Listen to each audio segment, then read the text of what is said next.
નમસ્કાર દર્શક મિત્રો, આજે આપણે એક એવા વિષયની ચર્ચા કરવાના છીએ જે છેલ્લા 24 કલાકથી હવામાં ગુંજે છે. વિકાસ દુબે 8 પોલીસ કર્મીઓના ઢીમ દાળી દેનાર, એમના અધિકારીને પણ ખતમ કરી નાખનાર, આ સમગ્ર નૃશંસ હત્યાનો મૂળ માસ્ટરમાઇન્ડ જેને કહેવાય તેની પહેલા ધરપકડ થઈ. મહાકાલના શહેરોમાંથી એમને ઉત્તર પ્રદેશ લઈ આવવામાં, કાનપુર લઈ જવાના હતા. રસ્તામાં કોઈ એવી ઘટના ઘટી કે જેમાં એમને લઈ આવનાર એસ્કોર્ટ પાર્ટીએ એન્કાઉન્ટરમાં એમને ઠાર માર્યા. વળી એકવાર એન્કાઉન્ટર ચર્ચામાં આવ્યું છે. આમ તો દોસ્તો, માણસનો જીવ લેવાનો અધિકાર કોઈને નથી, પોલીસને પણ નહીં, સિવાય 3 પરિસ્થિતિ. એક, જ્યારે એના પોતાના ઉપર જાનનું દુશ્મન હોય, સ્વબચાવમાં એને ફાયરિંગ કરવું જ પડે. બીજું, એવી કોઈ આશંકા હોય કે આ માણસ એવું કૃત્ય કરવા જઈ રહ્યો છે જેનાથી બીજા કોઈનો જાન જોખમમાં છે. ત્રીજું, અજાણે કોઈને પણ પૂછ્યા વગર ઘરમાં આવી જાય અને એનો આશય ના જાણીતો હોય ત્યારે એ બદઇરાદાથી ઘરમાં ઘૂસ્યો છે તેમ સમજીને એના પર ગોળી ચલાવી શકાય. આ 3 કિસ્સામાં માણસને એ રીતે ઘાયલ કરવાની છૂટ છે કે જેમાં એનું મૃત્યુ થાય. પણ ફાંસીની સજા તો સેશન કોર્ટ જ આપી શકે, subject to the confirmation by the high court. એ પછી છેવટે જાય તો સુપ્રીમ કોર્ટમાં, અને સુપ્રીમ કોર્ટમાંથી જે કંઈ ચુકાદો આવે એ છેલ્લે દયાની અરજી રાષ્ટ્રપતિ સાંભળે અને આ આખી ઘટનામાં માણસને ફાંસી આપવી કે નહીં એનો નિર્ણય કોઈ અધિકારી અથવા એક્ઝિક્યુટિવ ન કરે, પણ આખા દેશના વડા બંધારણની દ્રષ્ટિએ એવા રાષ્ટ્રપતિજી જો એ નામંજૂર કરે દયાની અરજી તો એને ફાંસી થાય. આ આખી પદ્ધતિ છે. પણ એન્કાઉન્ટર થાય છે, સાચા ખોટા એનો વિવાદ તો ચાલતો જ રહેવાનો. 1980માં મુંબઈમાં અરુણ ગવલી અને એની સાથે અમર નાયકની ગેંગ, એનું ગેંગવોર ચરમસીમાએ હતું. ત્યારે મુંબઈમાં એક ડી કંપની, જેને આ લોકો એન્કાઉન્ટર સ્પેશિયાલિસ્ટ કહેતા હતા, એનું ગઠન થયેલું. ત્યાર પછી એન્કાઉન્ટર ચાલ્યા અને જે છેલ્લી વિગતો ઉપલબ્ધ છે તે પ્રમાણે 2014-15 થી 2019ના જાન્યુઆરી સુધીમાં 824 એન્કાઉન્ટર થયા. એના 10%, એટલે કે 81 જેટલા એન્કાઉન્ટર માત્ર ઉત્તર પ્રદેશમાં થયા. તો આ એન્કાઉન્ટર કેમ થાય છે? ગુજરાતમાં પણ લતીફથી માંડીને સોરાબુદ્દીન, તુલસી પ્રજાપતિથી માંડીને બીજા અન્ય કિસ્સાઓમાં પણ એન્કાઉન્ટરની ગૂંજ ઉઠી હતી. એના માટે આક્ષેપો પ્રતિ આક્ષેપો થયા હતા. એન્કાઉન્ટર સંપૂર્ણપણે પોલીસના હાથમાં ન હોય તો એ આપણી રક્ષા કરવા જતાં પોતે પોતાની જ રક્ષા ન કરી શકે તેવી પરિસ્થિતિનું નિર્માણ થાય. અને આ કારણથી આ સમગ્ર ઘટનાને સમજવા માટે આપણે સમાજના 3 જુદા જુદા વર્ગમાંથી આજની નિષ્ણાત પેનલ અહીંયા ઉપસ્થિત કરી છે. સૌથી પહેલા છે આપણા રાજ્યના પૂર્વ director general of police Chittaranjan Sinhji. એમની બાજુમાં છે હાઈકોર્ટના યુવાન વકીલ શ્રી અનમોલ સુરોલિયા, અને છેક છેવાડે હરિભાઈ દેસાઈ. હરિભાઈ દેસાઈની કોઈ ઓળખાણ મને જરૂરી લાગતી નથી, અને એટલે વધારે સમય ગુમાવ્યા વગર આપણે સીધા જ मूल बात पर आइए। सिंह साहब, ये पूरी घटना जिसने आज चर्चा के रूप में यहां लाके प्रश्न को रखा है, वो विकास दुबे के एनकाउंटर से हुई। और आप तो काफी समय तक पुलिस बेड़े का नेतृत्व करते रहे हैं। क्या मानना है आपका ये एनकाउंटर के बारे में? क्या मानना है पुलिस के हाथ में? क्या ये सत्ता सही ढंग से उपयोग में लाई जाती है? क्या उसमें भी कोई ऐसी चीजें हैं जो कहीं न कहीं उसका दुरुपयोग भी होता हो? तो एक तटस्थ अवलोकन, आपने चूंकि पूरी ये पुलिस एडमिनिस्ट्रेशन को देखा है, तो आपसे मैं चाहूंगा कि आप इस चर्चा की शुरुआत करें। अगर आप गुजराती में कंफर्टेबल है तो नथिंग लाइक दैट। अगर आपको गुजराती ठीक से नहीं पाती है तो आपके लिए हिंदी तक की छूट मैं दे सकता हूं। Thank you so much sir. नमस्कार। पुलिस જેમ આપ જાણો છો કે સંખ્યાબળ વસ્તી કરતા ઘણું ઓછું છે। આપણે અમદાવાદ શહેરની વસ્તી લઈએ તો 80 લાખ સુધી છે અને લગભગ પોલીસ કર્મી કેટલા હશે? 8 કે 9,000। એની અંદર હથિયારી અને બિન હથિયારી, જો બિન હથિયારી છે એ પોલીસ સ્ટેશનોની દેખરેખ કરે છે અને જાનમાલનો રક્ષણ કરે છે। એટલે પોલીસનો કામકાજ શું છે કે પોલીસનો ડર એટલે ભય, એ ડરથી કામ કરે છે। પરંતુ ડર જો છે એ ગુંડા તત્વોને હોવું જોઈએ, સામાન્ય નાગરિક જો લો એબાઇડિંગ છે એને નહીં હોવું જોઈએ।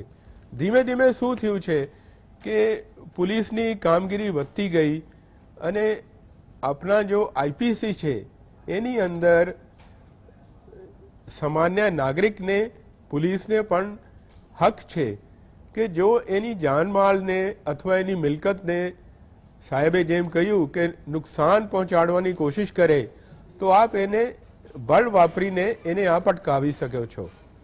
બીજું, પોલીસ પાસે સત્તા શું છે કે સીઆરપીસી સેક્શન 46, એમાં તમે કોઈની ધરપકડ કરવા જઈ રહ્યા છો અને એ એક એવા માણસ છે કે જેને કોઈ મોતના ગુના કર્યા છે અથવા લાઈફ ઇમ્પ્રિઝનમેન્ટ, તો આપ બળનો ઉપયોગ કરી શકો છો।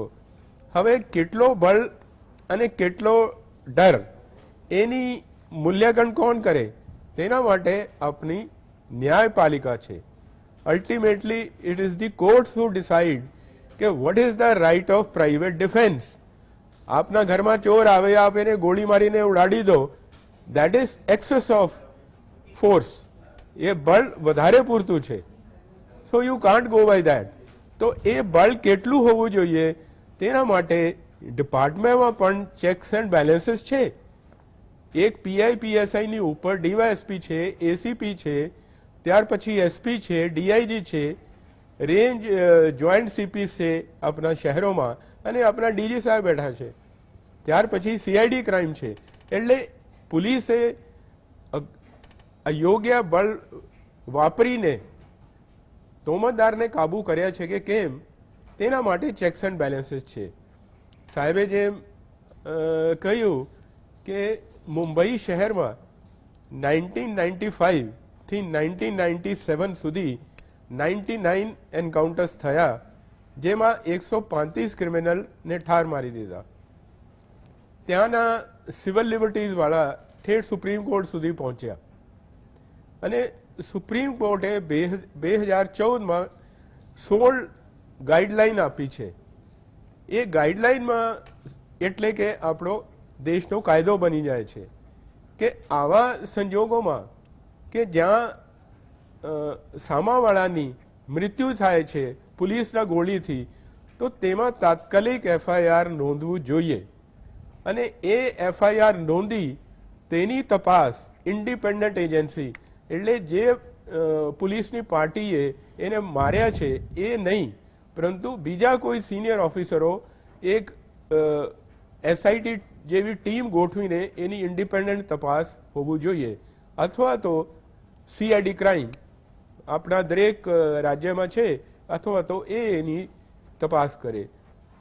સાથે સાથ ઇટ ઇઝ મેન્ડેટરી, યાની કે એ કરવાનું જ છે. Judicial magistrate of that area he has to start a parallel inquiry. એટલે પોલીસે જ્યાં અત્યાર સુધી શું શું પંચનામા બનાવ્યા છે, ફોટા લીધા છે, જો બી કંઈ કર્યું છે એ એને કાગળો સોંપવાના હોય છે. અને it is the duty of judicial magistrate now to start a parallel inquiry. એટલે એને उसको इंक्वायरी स्टार्ट करनी पड़ती है. It is mandatory, he cannot avoid it. ત્યારબાદ આ જો પોલીસ વાળા છે જેને આ એન્કાઉન્ટર કર્યા છે એના પાસેથી વેપન પણ નહીં લેવું જોઈએ, તાકે એની ઉપર બેલેસ્ટિક્સ એક્ઝામિનેશન બરાબર સારી રીતે થઈ જવું જોઈએ. સાથે સાથ વિધિન 48 hours 48 કલાકમાં નેશનલ હ્યુમન રાઇટ્સ કમિશન જો આપણા દિલ્હીમાં બેસે છે, આપણા માનવ અધિકારોની રક્ષા કરે છે, એને એફઆઈઆરની કોપી પહોંચવી જોઈએ. અને એને જો લાગે કે આમાં કંઈ શંકાસ્પદ છે એ એના ઉપરથી મોનિટરિંગ કરી શકે છે. સો ખાતામાં અને આપણા ન્યાયપાલિકામાં ચેક્સ એન્ડ બેલેન્સીસ છે. હવે એ ચેક્સ એન્ડ બેલેન્સીસ સરખી રીતે કામ કરે, that is for senior officials, government officials, the government of the state, એ એની જવાબદારી છે. ત્યાર પછી જો એન્કાઉન્ટરની અંદર ઠાર માર્યા છે એના જો સગા સંબંધીઓ છે એને તાત્કાલિક જાણ કરવી હોય છે.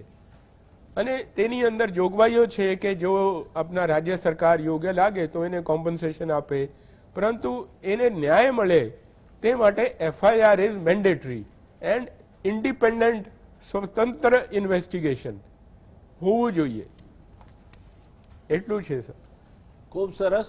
દર્શક મિત્રો, બે વાત ચિત્તરંજનસિંહ સાહેબની વાતમાંથી બહાર આવી.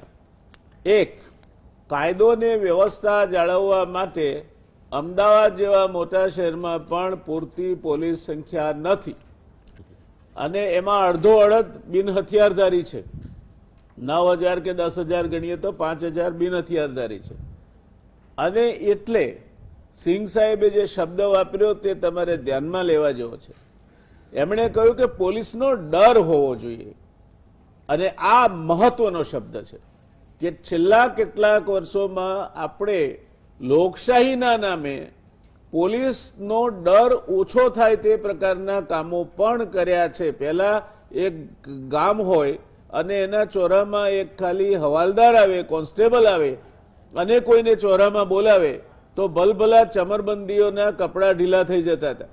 આજે એસપીની ઓફિસમાં જે કહેવાતા અસામાજિક તત્વો કહેવાય એ બેધડક બારણું ખોલીને ઘૂસી જાય છે. આ ફરક આવ્યો છે કહેવાતી લોકશાહીના અને કહેવાતી રાજકીય નેતાગીરીના વર્તનને કારણે, એમના સંરક્ષણને કારણે. એટલે પોલીસનું કામ તો જ કરી શકે જો એ પોલીસને કામ કરવા માટેનું વાતાવરણ આપવામાં આવે, એની સાથેના કામમાં ચેડા ન કરવામાં આવે. અને બીજો મુદ્દો જે સિંઘ સાહેબે કહ્યો તે એ છે કે એ હવે 2014 પછી કોઈને ગોળી મારી દીધી ને છટકી જાય એવું નહીં થાય. હ્યુમન રાઇટ કમિશને એની માટેની માર્ગદર્શિકા ઘડી છે, પ્રમાણે એને તરત એનું હથિયાર જમા કરાવી દેવું પડે, એનો કેસ ચાલુ થઈ જાય, એફઆઈઆર થાય, એફઆઈઆરની નકલ હ્યુમન રાઇટ કમિશનને મોકલી અપાય. અને બીજી બાજુ જે તે વિસ્તારના જ્યુડિશિયલ મેજિસ્ટ્રેટે પણ પોતાની રીતે તપાસ શરૂ કરવી પડે કે બરાબર એફઆઈઆર થઈ છે નથી થઈ, કાગળો સાધનિક કાગળો છે બરાબર તૈયાર થાય છે કે નથી થાય. આ બધી વસ્તુઓ છે, ઇન્ટેન્શન છે. પણ સિંઘ સાહેબનું છેલ્લું વાક્ય પણ બહુ જ અગત્યનું છે કે the test of the pudding is in its eating. આ બધું જ છે.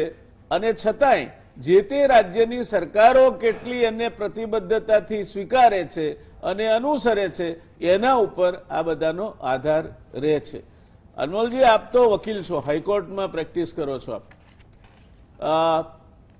આ પ્રકારની પરિસ્થિતિમાં શું લાગે છે આપને? એન્કાઉન્ટર ઉપર પૂરતા પ્રમાણમાં અત્યારે ચેક્સ એન્ડ બેલેન્સીસ અને બ્રેક્સ છે કે પોલીસને હજુ પણ ઘણી બધી સ્વતંત્રતા છે?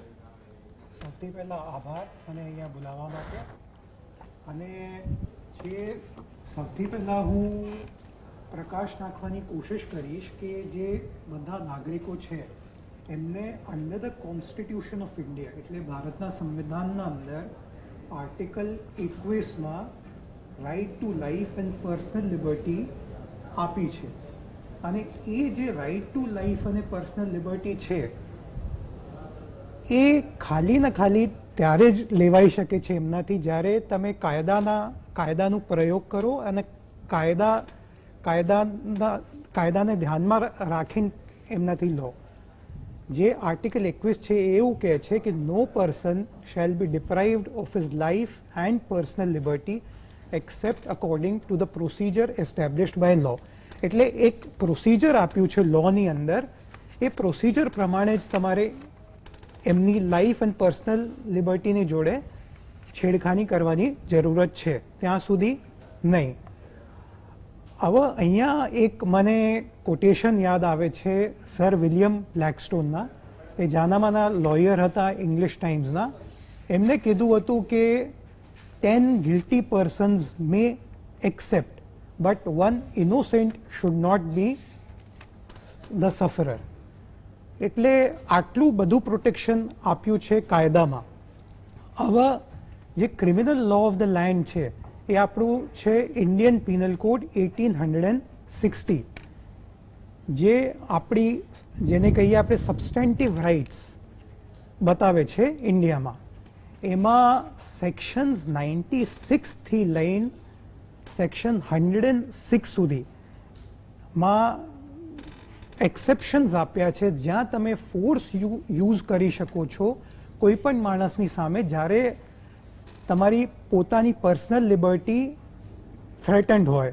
જે હમણાં ચિત્તરંજન સિંહ સાહેબે એની ઉપર કીધું કે જ્યાં સુધી જાનનું તમને કંઈક થ્રેટ ના હોય ત્યાં સુધી તમે કોઈ બીજાની જાન ના લઈ શકો.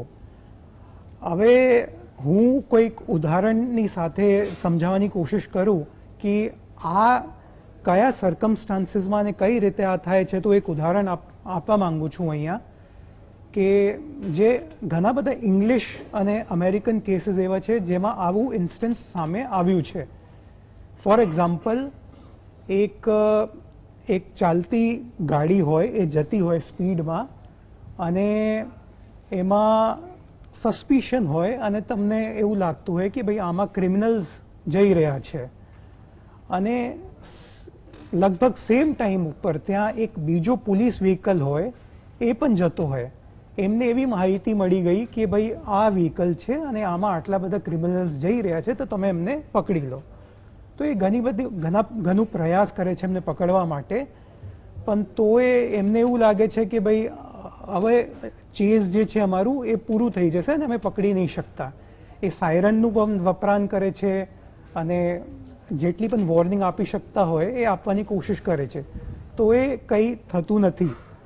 તો આવા સર્કમસ્ટાન્સીસમાં એ જે ફાયર આર્મ્સ એમને આપ્યું છે એનું વપરાણ કરી શકે કે ના કરી શકે એવું પ્રશ્ન ઊભો થાય છે કોર્ટ્સની સામે. તો કોર્ટ્સ જ્યારે આવા સર્કમસ્ટાન્સીસમાં જોઈએ કે એમના મગજમાં રીઝનેબલ એપ્રિહેન્શન, એટલે આ વર્ડ્સ બહુ અગત્યના છે, જે બે શબ્દો છે રીઝનેબલ અને એપ્રિહેન્શન. જ્યારે તમારી પાસે રીઝનેબલ એપ્રિહેન્શન હોય તમે ત્યારે તમારું ફાયર આર્મનો ઉપયોગ કરી શકો. પણ જે એ ફોલ્ટી હોય અને એન્ડમાં જે એવું રિઝલ્ટ આવે કે ભાઈ એ લોકો તો ખાલી સસ્પિશનના ધ્યાનમાં રાખીને જતા હતા અને શૂટ કરી નાખ્યું કોઈને અને કોઈની જાનને ખતરો થાય, ત્યારે કોર્ટ્સ પછી એવું વ્યૂ લે એમાં કે ભાઈ આ રીઝનેબલ એપ્રિહેન્શન હતું બરાબર, પણ તમે જે ફોર્સ યુઝ કર્યો એ એક્સીડ કરતો હતો, એવું ફોર્સ તમારે વાપરવાની જરૂરત નહીં હતી. તો એટલે બહુ to say it in English it's a tight rope to walk upon and it can go on the either side when it is come under judicial scrutiny. Now one more point that I would like to highlight here is that the case એક જે case already જેમનું ઉલ્લંઘન ચિત્તરંજન સિંહ સાહેબે બહુ સારી રીતે કર્યું એ છે PUCL versus state of Maharashtra. 2014નો ચુકાદો છે સુપ્રીમ કોર્ટનું, જેમાં RM લોધા સાહેબ અને નરીમન સાહેબની બેન્ચ હતી અને એમને સેટ ઓફ ગાઈડલાઇન્સ આપી. હવે જે ગાઈડલાઇન્સ એમને આપી એ ગાઈડલાઇન્સ જ્યુડિશરી જ્યારે આપે જ્યારે એક ઇન્સિડન્ટ છે એ પૂરો થઈ જાય છે અને છેલ્લામાં છેલ્લે એની પછી ગાઈડલાઇન્સ આપે, પણ ગાઈડલાઇન્સ પણ એવી હોય છે કે એક ડેવલપિંગ સિચ્યુએશનમાં કે એક એવી સિચ્યુએશનમાં જ્યારે વસ્તુ તમારી સામે હોય અને કંઈક ઇન્સિડન્ટ થઈ ગયું હોય તો it is very difficult for a police officer or the enforcement agencies કે તમે એ ગાઈડલાઇન્સ પૂરી તરફ ફોલો કરી શકો. તો ત્યાં જ્યુડિશરીને પણ એ વસ્તુ ધ્યાનમાં રાખવી જોઈએ અને એક બેલેન્સ ક્રિએટ કરવું જોઈએ બંનેની વચ્ચે, કારણ કે જ્યાં સુધી બેલેન્સ નહીં હશે ત્યાં સુધી I think it is difficult to take either sides. So, I mean, this is what I feel કે the court should strike a balance. અને જે મેં સ્ટાર્ટિંગમાં આર્ટિકલ 21 નો ઉલ્લેખ કર્યો તો ઘણા બધા સુપ્રીમ કોર્ટના આમાં ચુકાદાઓ છે જેમાં સુપ્રીમ કોર્ટ ઓલવેઝ એવું કહે છે કે ભાઈ જે તમારી ફંડામેન્ટલ રાઇટ છે આર્ટિકલ 21 ની અને બીજી જે પ્રોટેક્શન કોન્સ્ટિટ્યુશનમાં તમને આપી છે આર્ટિકલ 20 માં અને 22 માં એ રાઇટ્સ અને જે પોલીસ ઓફિસર્સના પાવર્સ છે અને તમારે સોસાયટીને પણ ધ્યાનમાં રાખવું જોઈએ કે એક ક્રિમિનલ હાર્મ ના કરે સોસાયટીને અને છતાં ક્રિમિનલને કાનૂની તौर પર એમની સજા પણ થાય. તો એક બેલેન્સ સ્ટ્રાઇક કરવાની જરૂરત છે between the fundamental rights and the rights and duties of the police officer. Thank you. Haribhai, આપ તો 1980માં મુંબઈમાં હતા. 77 થી. હા, એટલે એ 80 નો ઉલ્લેખ હું એટલા માટે કરું છું કે ત્યારે અરુણ ગવલી અને અમર નાયક વચ્ચેનું જે ગેંગ વોર છે તે પરાકાષ્ઠાએ હતું. ઇન્સિડેન્ટલી એ સમયગાળા દરમિયાન હું પણ મુંબઈ મારું લગભગ ફ્રિકવન્ટ આવવા જવાનું થતું હતું. તો આ ડિસ્ક્રિશન વાપરવાની જે વાત છે, જે અનમોલજીએ વાત કહી કે ઇન્ડિયન પિનલ કોડના સેક્શન 96 થી 106 10 સેક્શન એવા છે કે જેમાં તમે માણસ ઉપર બળ પ્રયોગ કરી શકો અને ફોર્સ વાપરી શકો, પણ એમાં ડિસ્ક્રિશન વાપરવાનું. હવે એ ડિસ્ક્રિશન કોર્ટ નક્કી કરે, એ કોર્ટ નક્કી કરે. કોર્ટ માને કે ડિસ્ક્રિશન બરાબર છે તો બરાબર, પણ કોર્ટના મતે ડિસ્ક્રિશન બરાબર ના હોય તો પેલાને સજા થાય, પણ પેલો માણસ તો ગયો એ તો ગયો જ. તો આપ શું માનો છો આજે જે આખી એન્કાઉન્ટરની ઘટના ચાલે છે અને એની સંખ્યા પણ આપણે જોઈએ તો કંઈ ઓછી નથી. આમ 2014-2015 થી જાન્યુઆરી 2019 સુધીમાં 824 એન્કાઉન્ટર થયા છે, એટલે એ સંખ્યા પણ સારી એવી છે અને લગભગ દર 2 દિવસે એક એન્કાઉન્ટર આ દેશમાં થયું તેમ કહી શકાય. તો શું કેવું છે? ના, કદાચ એનાથી વધારે થતા હશે. આ તો રિપોર્ટેડ એન્કાઉન્ટર્સની વાત કરો છો. 2017 થી માંડીને 2020 સુધીમાં લગભગ ઉત્તર પ્રદેશમાં 5000 જેટલા એન્કાઉન્ટરની અંદર 100 કરતા વધારે લોકોને મારી નાખવામાં આવ્યા. એટલે આ છે ને જે રિપોર્ટેડ કેસીસ છે એની હું વાત કરું છું, અને ઓફિશિયલી ચીફ સેક્રેટરીએ જે વાત કરી છે એ. મુંબઈની આપે વાત કરી, મુંબઈમાં તમે કોર્ટની વાત કરી, મને લાગે છે સિંઘ સાહેબે અને અનમોલભાઈએ પણ જે કોર્ટની વાત કરી એ આદર્શ પરિસ્થિતિ અને માર્ગદર્શિકા અને એ બધાની વાત કરી. કઈ કોર્ટની વાત કરો છો તમે? વરદાભાઈની કોર્ટ કે દાઉદભાઈની કોર્ટ? કારણ કે વરદરાજનને ત્યાં જજીસ એની પાર્ટીમાં જાય છે, પોલીસ ઓફિસર્સ એની પાર્ટીમાં હોય છે, half of the Bombay police commissionerate એ છે ને દાઉદના પેરોલ ઉપર હોય છે. અને પછી આ પાર્ટીની અંદર જ્યારે એના એક્શન લેવાય છે ત્યારે થોડા સમય માટે બધા પોલીસ ઓફિસરોને જજીસને બધાને છે ને દૂર કરી દેવામાં આવે છે અને પાછા એ મૂળ સ્થાને આવી જાય છે. પ્રશ્ન એ છે કે આપણે આપણા પોલિટિશિયન્સ અને પોલીસ એની અંદર જે સંધાણ છે અને જે રીતે પોલીસને ફોર્સ કરવામાં આવે છે for the benefit of the political leaders and political masters, અને પોલીસને પણ મજા આવે છે કારણ કે એમને પ્રમોશન્સ જોઈએ છે, પ્લમ્પ પોસ્ટિંગ જોઈએ છે. એટલા માટે મારે આપને જણાવવું જોઈએ, અમારે ત્યાં એક પ્રદીપ શર્મા કરીને એક સામાન્ય પોલીસ ઓફિસર હતો, કરોડોની સંપત્તિ એની પાસેથી જપ્ત થઈ. એનો રેકોર્ડ શું હતો? 104 એન્કાઉન્ટર કર્યા હતા, 104 લોકોને મોતને ઘાટ ઉતાર્યા હતા, માત્ર એન્કાઉન્ટર નહીં મોતને ઘાટ ઉતાર્યા હતા. આમ તો એનો રેકોર્ડ છે ને 114 જેટલો થાય છે. એ દાઉદને માટે કામ કરતો હતો એવો એના ઉપર એના કેસીસ દાખલ થયા, કરોડોની સંપત્તિ એને કબૂલી, એની એફિડેવિટમાં કબૂલી, અને પછી છે ને શિવસેનાના ઉમેદવાર તરીકે પાલઘરમાંથી ચૂંટણી લડ્યો અને હાર્યો. જો જીત્યો હોત તો માનનીય ધારાસભ્ય શ્રી થાત. એટલે પ્રશ્ન આ છે, અમારે ત્યાં એક દયા નાયક કરીને આ બધા છે ને હીરો થાય છે. 8-8 વર્ષ પછી પોલીસ ઓફિસર જ્યારે જેલમાંથી બહાર આવે છે ત્યારે એનું છે ને ભવ્યાતિ ભવ્ય સન્માન કરવામાં આવે છે. એને છે ને એના રિટાયરમેન્ટ એનું ત્યાં થઈ ગયું છે. મારા એક મિત્રની જ હું વાત કરું છું. અને પછી છે ને એ ભાઈને પ્રમોશન પાછા છે ને રિટાયરમેન્ટ પછી પ્રમોશન મળે છે.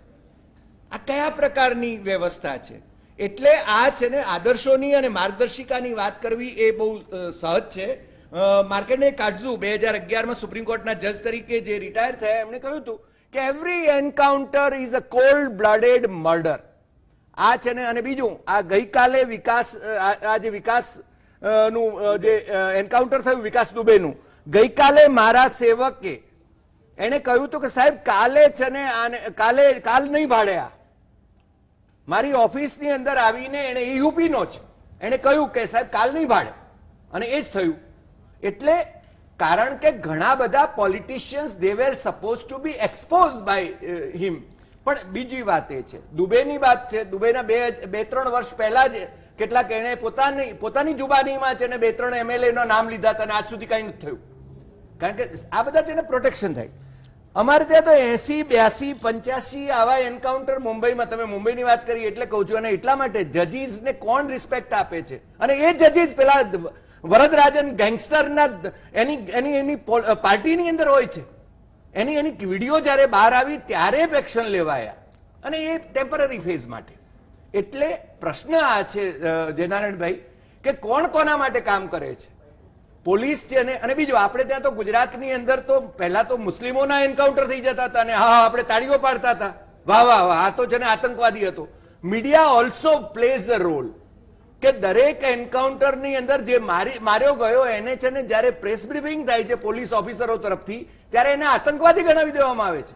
હજુ તો એ કોર્ટની અંદર એ એસ્ટાબ્લિશ પણ નથી થયું કે નિર્દોષ માણસ છે કે નહીં. અને જસ્ટિસ બેદીએ જે રિપોર્ટ આપ્યો, જે ગુજરાત સરકાર છે ને સુપ્રીમ કોર્ટને કહી રહી હતી કે આ રિપોર્ટ ન આપવો જોઈએ, એ સુપ્રીમ કોર્ટે કહ્યું કે નહીં આપવો જોઈએ. એની અંદર છે ને ફેક એન્કાઉન્ટર્સ એસ્ટાબ્લિશ થયા છે. એટલે આપણે ત્યાં છે ને દલિતોના જે થાનગઢનો રિપોર્ટ છે, સંજય પ્રસાદ કમિટીનો રિપોર્ટ, હાઈકોર્ટની અંદર છે ને સંજય પ્રસાદ કમિટીનો રિપોર્ટ છે ને નહીં જ આપવો જોઈએ એવી ગુજરાત સરકારની એક એનું સ્ટેન્ડ છે. અને કોર્ટ છે ને કાંઈ કરી શકતી નથી. કોર્ટ શુડ હેવ ડિક્લેર્ડ કે નહીં આપવો જોઈએ. કેમ ના આપવો જોઈએ ભાઈ? એટલે પ્રશ્ન આ છે કે આપણે ત્યાં એન્કાઉન્ટર કરી દો એટલે સરળતાથી આનો છે ને નિવેડો આવી જાય, આનો છે ને પતી ગયો એમ કે મામલો.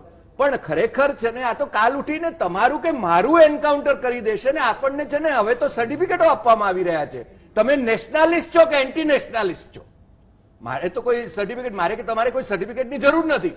પણ તમારું કે મારું એન્કાઉન્ટર કરીને કહેશે કે આ તો છે ને સ્મગલિંગમાં ઇન્વોલ્વ હતા, આ તો આમાં ઇન્વોલ્વ હતા, આ તો આતંકવાદી હતા, પાકિસ્તાન સાથે સંબંધો ધરાવતા હતા. તમે છે ને કેક ખાવા માટે એમને અનઅનાઉન્સ જઈ શકો, પણ કોઈના એસ્ટાબ્લિશ કરી નાખો તમે સંબંધો, અને police is handing glove in it. Let us be very honest about it. એટલે Singh Saheb, with due respect to Singh sir, એમને પણ ઘણા બધા પ્રેશર અને કાઉન્ટર પ્રેશર ફેસ કર્યા હશે. આપણે ત્યાંના પણ એવા બધી ઘટનાઓ જે પોલીસ ઓફિસરોએ જે કહ્યું છે આપણું દિલ દ્રવી જાય કે આપણને સત્ય છે ને જયારે જાણીએ ત્યારે હા એમ કે આવું છે. આ પ્રકારની પરિસ્થિતિ છે સાહેબ. અને નેશનલ હ્યુમન રાઇટ્સ કમિશન તો દાંત વગરનું કમિશન છે સાહેબ. યુપી સરકારને, યોગીની સરકારને કેટલી નોટિસો આપી છે, નોટિસો આપીને જવાબ ફાઇલ કરવામાં આવે છે.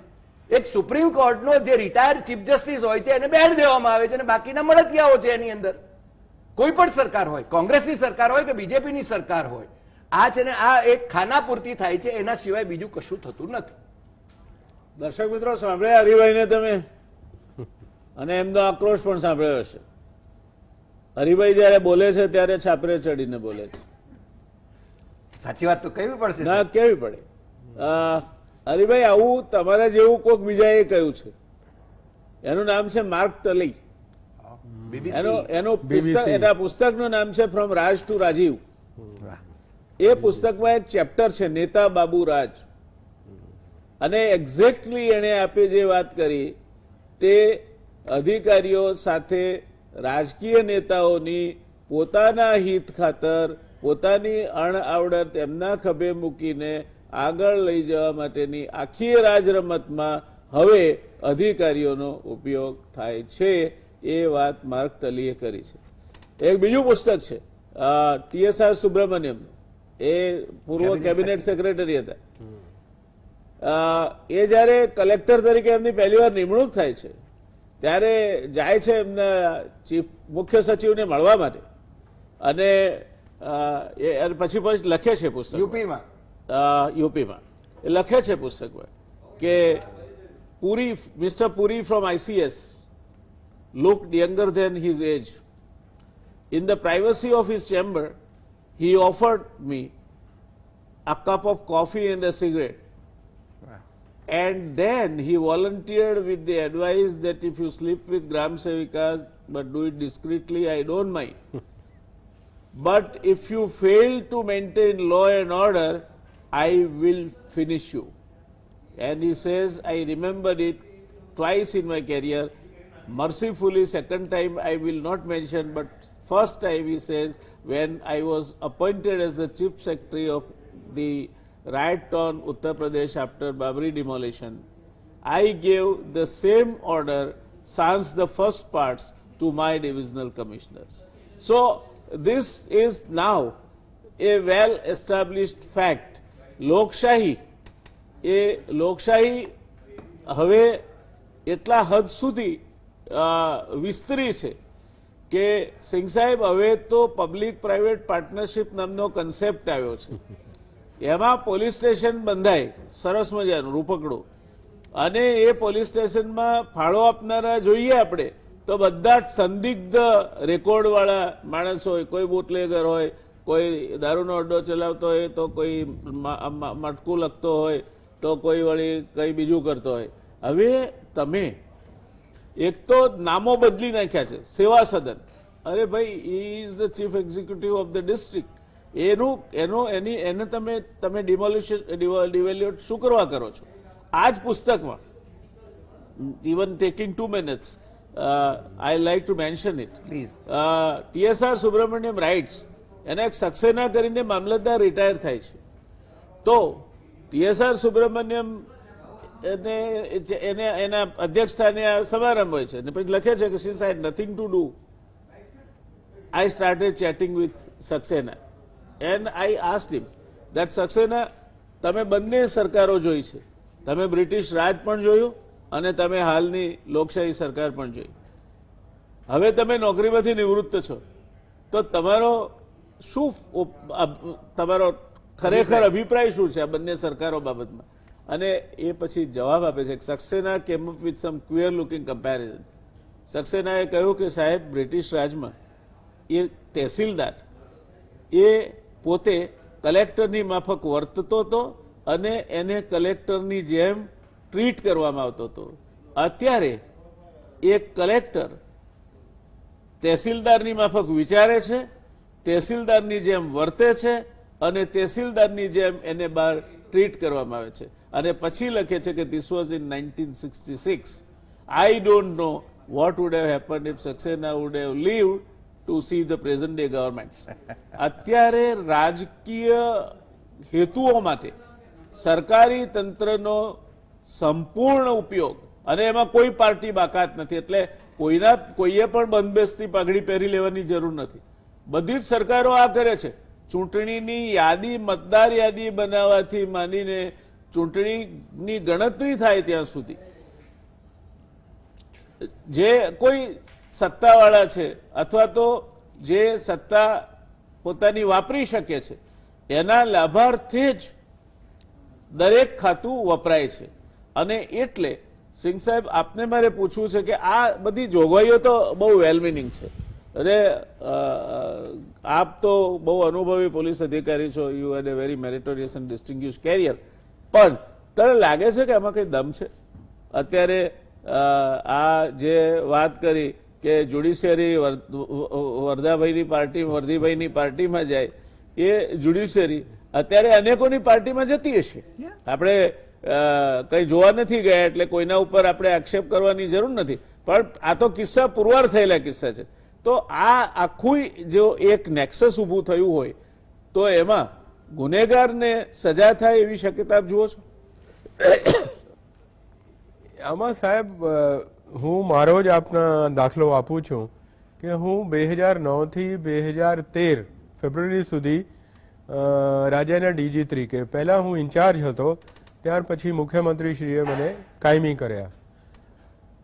એક પણ દાખલો નથી કે જ્યારે મને MOS આપના પ્રફુલ્લભાઈ પટેલ અથવા મુખ્યમંત્રીએ કીધું હશે કે આને પકડો, આને છોડો, આને આમ કરો, આને તેમ કરો. There is not a single example. કારણ કે તમે જેમ પ્રકારની છબી ઊભી કરો એઝ એ પોલીસ, એમ अपना political masters, which chief minister will like कि उसके राज्य में अंधाधुंधी चाले? कोई चीफ मिनिस्टर नहीं चाहेगा. तो ये पॉलिटिकल जो છે इट इज एज्यूम्ड કે હું આવો કંઈ એક્શન લઈશ તો આ લોકો નારાજ થશે. That is how the police officers, most of them have started એમ્યુઝિંગ.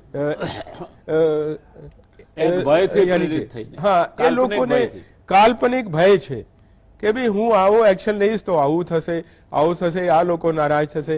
તો મારી એક્ઝામ્પલ છે કે મુખ્યમંત્રી જો હાલ આપણા દેશના વડાપ્રધાન છે, નોટ એ સિંગલ એક બી દાખલો પ્રફુલ્લભાઈ પટેલ મને કીધું હશે કે ડીજી આવું કરો, આવું નહીં, નેવર.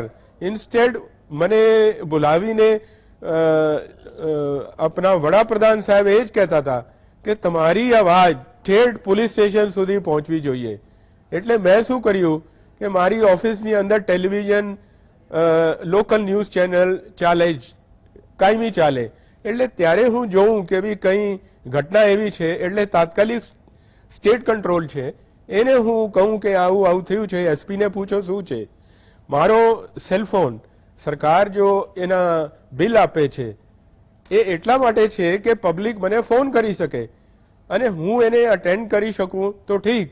હવે હું નહીં કરી શકું તો એ નંબર સ્ટેટ કંટ્રોલને જાય એટલે સ્ટેટ કંટ્રોલ એને પૂછે કે ભાઈ તમે કયા જિલ્લામાં અથવા શહેરમાંથી વાત કરો છો, તમને શું પ્રોબ્લેમ છે. એટલે તાત્કાલિક એસપીને જાણ કરવામાં આવે અને એસપીને કે સાંજ સુધી અમારે જોઈએ કે આમાં થયું શું. સો ઓનેસ્ટલી જેવા રાજા તેવી બસ પ્રજા. એન્ડમાં એવું છે કે lettuce the police officers uniform છે એટલે એનો કલર ખાખી છે, એ કેસરી કે ગ્રીન નથી. It is supposed to be the color of the earth. Very right, very right. It is the color of the earth. કે તમે જમીન સાથે બંધાયેલા છો. એન્ડ કોન્સ્ટિટ્યુશન, અમારા સંવિધાન, that is our supreme. તમે જ્યારે ડ્રેસ પહેરી લીધી, અમીર કોણ, ગરીબ કોણ, ઊંચ નીચ, આ બધું તમારે પછી જોવાનું નહીં. કાયદા પ્રમાણે કામ કરવું જોઈએ. એટલે હું જ્યાં સુધી પોલિટિકલ પ્રેશર, હું 1978 થી ગુજરાત રાજ્યમાં આવ્યો અને મારી શરૂઆત ધારીથી થઈ, જ્યારે દરબાર અને પટેલો વચ્ચે ઘણું ઘર્ષણ ચાલતું હતું. તો ત્યારે હું SDPO તરીકે ત્યાં હતા. ત્યાર પછી મારી પ્રમોશન થઈ, હું રાજ્યપાલ મિસિસ શારદા મુખર્જીના ADC. ત્યાર પછી હું વડોદરા સિટી, એટલે ત્યાં હુલડો ચાલ્યા કરે અને હું એકલો DCP શહેરની અંદર અને બહુ renowned police officer of Gujarat state mister PK Datta અમારા પોલીસ કમિશનર હતા. એટલે એમાં શું છે કે ઘણા લોકો મિસચીફ કરીને ભાગી જાય, એટલે પોલીસ જ્યારે ઘટના સ્થળે પહોંચે અને સામે જોઈને એના ઉપર એક્શન લે. અને ત્યાર પછી શું થયું કે અમે એ નક્કી કર્યું કે આ જો ઘટના છે એ સ્ટાર્ટ કોને કરી, કેવી એવા ટ્રિગર થયા કે ટોળા એકઠા થાય છે સામેવાળાના. એટલે તમે સાચું કામ કરો તો પબ્લિક તમારી સાથે છે જ. એટલે એમાં ચિંતા કરવાની નહીં કે ભાઈ મારી બદલી થશે, આમ થશે. હું 8 વર્ષ વડોદરા સિટીમાં કામ કર્યા. ત્યારબાદ જ્યારે 90ની અંદર આપણા બાબરી મસ્જિદ, ચિમનભાઈ પટેલ મુખ્યમંત્રી, ત્યારે મને સુરત શહેરમાં મુકાણા, કારણ કે ત્યાં હુલડો ચાલતા હતા. એટલે ત્યારે પબ્લિકનો વિશ્વાસ એ તમારા એક્શનથી થાય છે. એટલે તમે બાયસ્ડ એક્શન એમ નહીં હોવું જોઈએ.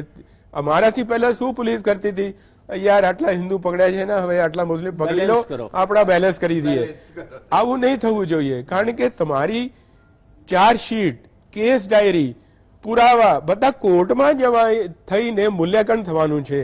અમારા સમયમાં કોર્ટના સ્ટ્રક્ચર એટલે કે સમજો કે તમારી નોકરી ગઈ, કોર્ટના સ્ટ્રક્ચર અમારા સરકારને પહોંચે એટલે અમારો ખુલાસો પૂછવામાં આવે એટલે અમારા પગ તલેથી ધરતી ખસી જતા હતા કે યાર આ શું થયું. કારણ કે ખાતાની અંદર police station is the most inspected institution in the country. એક SHO દર મહિને એને પોતાના પોલીસ સ્ટેશનમાં જોવાનું રહે છે કે મારા જો તાબાના કામ કરે છે એના પાસે શું શું કેસો પેન્ડિંગ છે, અરજીઓ શું, NC કમ્પ્લેન્ટ, કોગ્નિઝેબલ, FIR, શું શું છે અને એની કેસ ડાયરી શું છે. ત્યારબાદ આપણા સર્કલ ઇન્સ્પેક્ટર અથવા SDPO એ બધાએ પોલીસ સ્ટેશનની ઇન્સ્પેક્શનમાં શું જોવાનું છે કે જો ગુના બન્યા છે એની અંદર પુરાવા પોલીસે બરાબર ભેગા કર્યા કે નહીં. કેસ ડાયરીઓ ઉપર સુધી જાય છે પણ કોઈ વાંચે નહીં, કોઈ બરાબર ઇન્સ્પેક્શન નહીં કરે તો the system has to break. નહીં, વાત સાચી છે આપની. હરિભાઈ, મારે તમારી પાસે આવું છે વચ્ચે અનમોલજીને ઓવરટેક કરીને. અત્યારની જે પરિસ્થિતિ છે એ ટેકનોલોજી આધારિત પરિસ્થિતિ છે. હું પણ સરકારમાં કામ કરીને આવું છું અને હું કદાચ IAS-માં ગયો હોત તો 27 વર્ષે સેક્રેટરી નહીં થયો હોત, પણ એથી છેક સુધી CS સ્કેલ સુધી હું 8 વર્ષમાં પહોંચ્યો. ત્યારે એક શિસ્ત હતી કે ફિલ્ડમાં ગમે તે વ્યક્તિ હોય એ સીધા મુખ્યમંત્રી સાથે વાત નહોતા કરતા, સિવાય મુખ્યમંત્રી ધારે તેની સાથે વાત કરી શકે, પણ એને વાત કરી તેના સેક્રેટરી થકી જ વાત કરાય, કારણ કે secretary is the government for him. બહાર છો તમે, ફિલ્ડ ઓફિસર છો અને you are not the government. આ એને બહુ સ્પષ્ટ સમજણ આપવામાં આવતી હતી. હવે આ ટેકનોલોજી આવી એના કારણે અનેક રાજ્યના મુખ્યમંત્રીઓ સીધા આસિસ્ટન્ટ કલેક્ટર સાથે વાત કરવા માંડ્યા, કલેક્ટર સાથે અને DSP સાથે કોન્ફરન્સિંગ કરવા માંડ્યા. એટલે જે ચિત્તરંજન સાહેબ કહે છે તે આખી જે વેલ ડિફાઇન્ડ હેરાર્કિયલ ડિસિપ્લિન હતી એનો સાવ અત્યારે ખુરદો બોલી ગયો છે.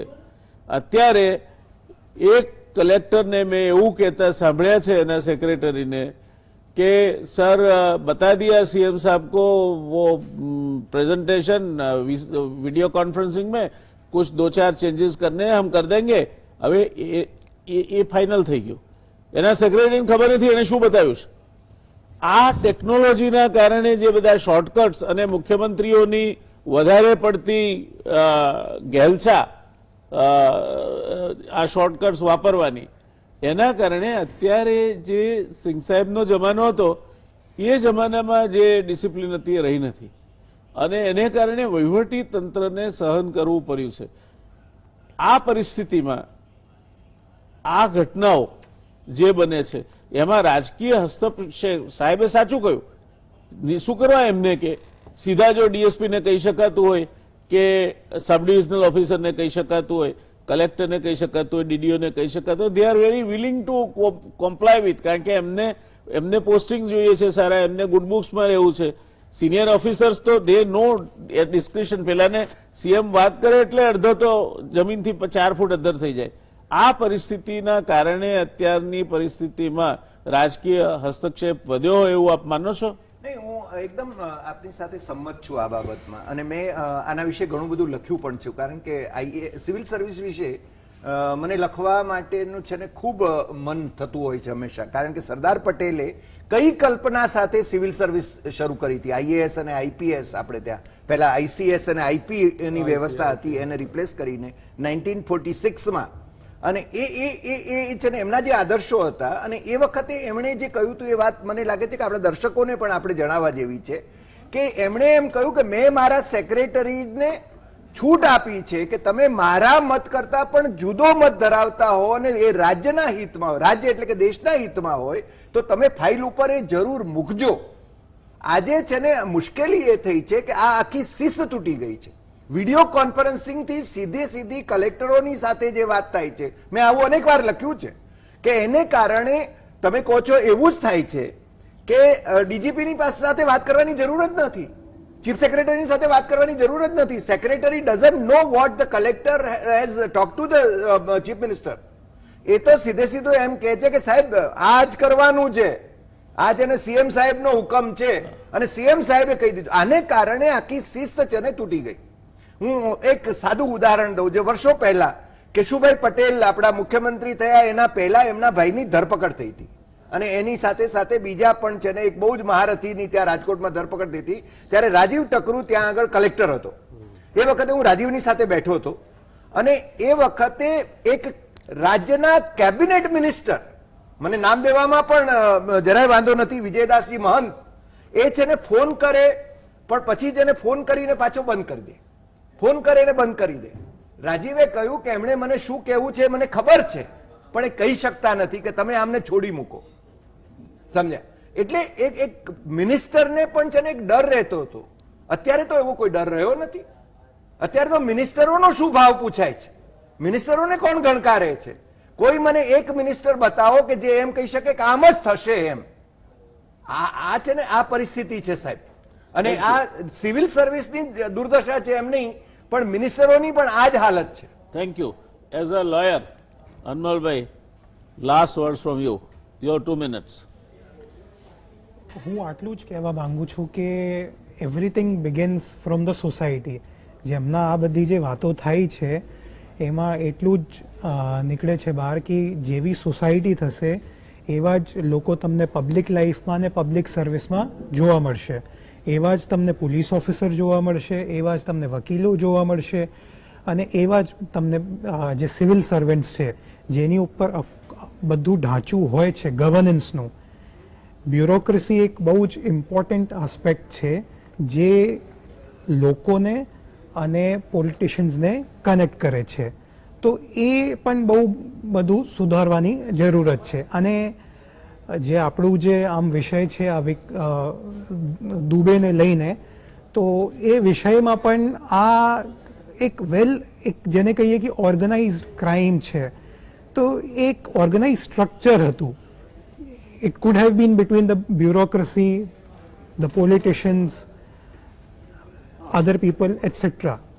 And જે પણ આ જે એપિસોડ થયું આજ સવારમાં, તો it has left many questions which are unanswered.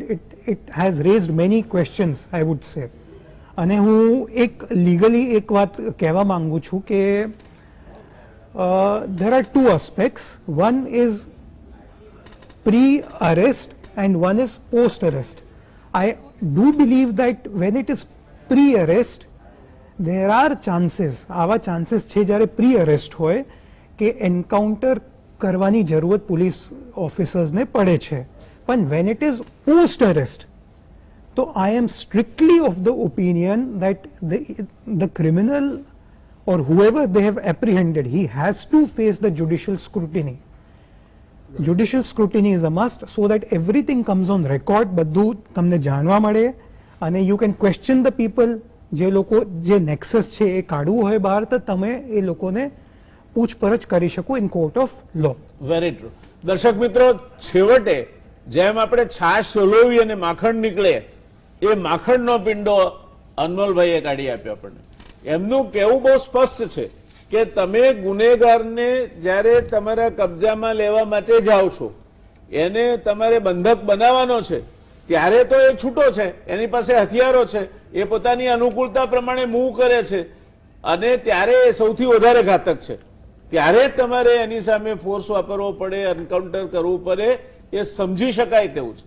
પણ જ્યારે તમે એની કસ્ટડી લઈ લો છો, એટલે એને ચકાસી લો છો, એને પાસેથી હથિયારો લઈ લો છો, એને પ્રોપરલી સિક્યોર કરી લો છો, એને ગાડીમાં એ રીતે બેસાડો છો કે એ જરા પણ ચસકી પણ ના શકે, અને ત્યાર પછી એનું એન્કાઉન્ટર થાય, એ ભયંકર ખતરનાક બાબત છે અને એ બાબતે જે કંઈ થયું હોય એની સખ્તમાં સખ્ત તપાસ થવી જોઈએ, કારણ કે આ સદોષ માનવ વધનો કિસ્સો બની શકે છે. ખૂબ સાચી વાત કહી અનમોલભાઈએ. અને બીજી સાચી વાત એ કહી કે તમે તમારા ગામની નદીમાંથી પતરાની ડોલથી પાણી લેશો, સોનાના ગળાથી પાણી લેશો, ચાંદીના વાસણથી પાણી લેશો કે પતરાની ડોલથી પાણી લેશો, પાણી તો તમારા ગામના તળાવનું છે.